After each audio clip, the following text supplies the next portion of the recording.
Alright, what's going on guys? I'm back at it again in here for another video. Of course, I had to be able to come up here and talk about NXT TakeOver, our evolution, and be able to give my thoughts and opinions overall.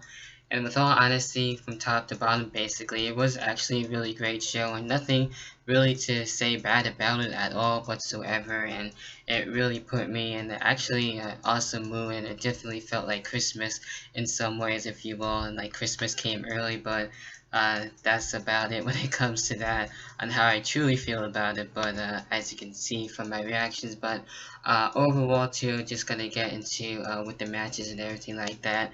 And not only that too, we had an update from Corey Graves, and he was able to announce his retirement from the ring, which kind of sucks. But we also got him actually being able to be a commentator now on NXT, so at least he's still being around as well. So there you have it with that on Corey Graves with an update for him. And then we had the debut, yes, of Kevin Owens. I've been waiting a long time to be able to see him in the ring, even though I've seen here and there on him what he's been able to do too as well with Ring of Honor and some other matches too. So with that, I definitely think it's a well deserved and as well really awesome debut to see Kevin Owens, as I was trying to say. But yeah, Kevin Owens was able to defeat CJ Parker, so I definitely do want to see more of him. And now I see what all the buzz is about him, so he definitely seems like the real deal. So that was really cool and a nice debut to have him set up for what's ahead in the future for 2015.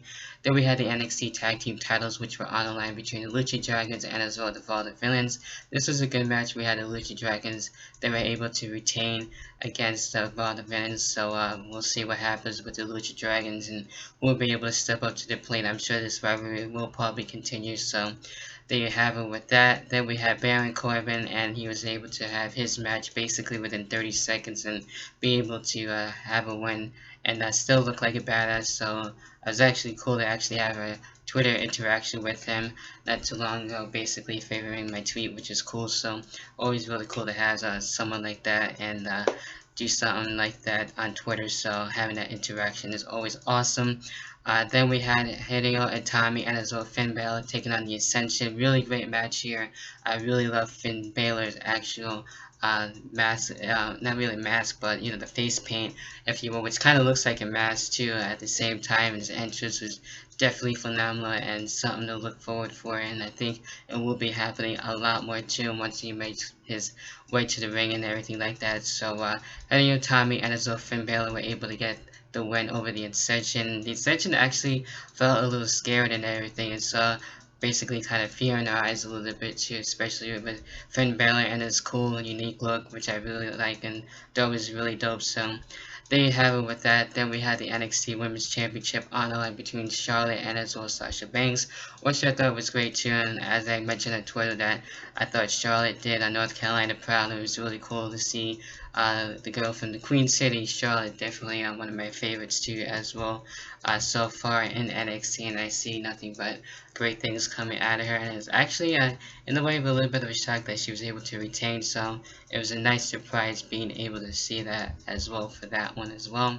Then of course we go into the main event where we have Sami Zayn and as well Adrian Neville.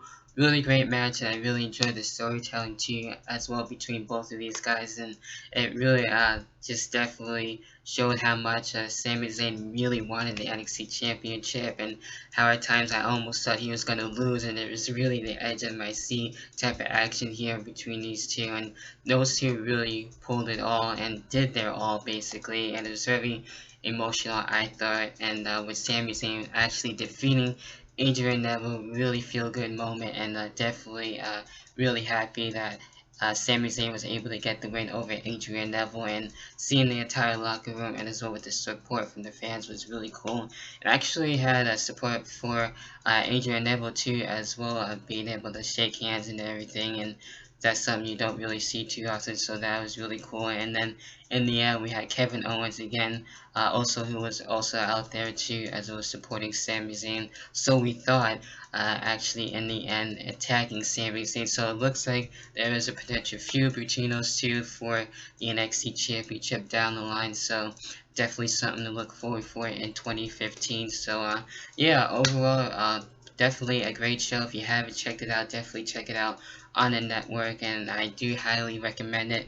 I was supposed to talk about this on Chase Oliver's channel, but he had stuff to do, so I highly understand that. So definitely, yeah, leave your thoughts down below too, as well how you felt about NXT Takeover or Evolution, and yeah, expect that. Definitely some really good things going for NXT in 2015, so definitely be on the lookout for my WWE TLC Tables, Ladders, Chairs, and Stairs review. With that being said, hopefully you guys enjoy the rest of your week and as well your weekend, and I'll see you guys in the review. Peace.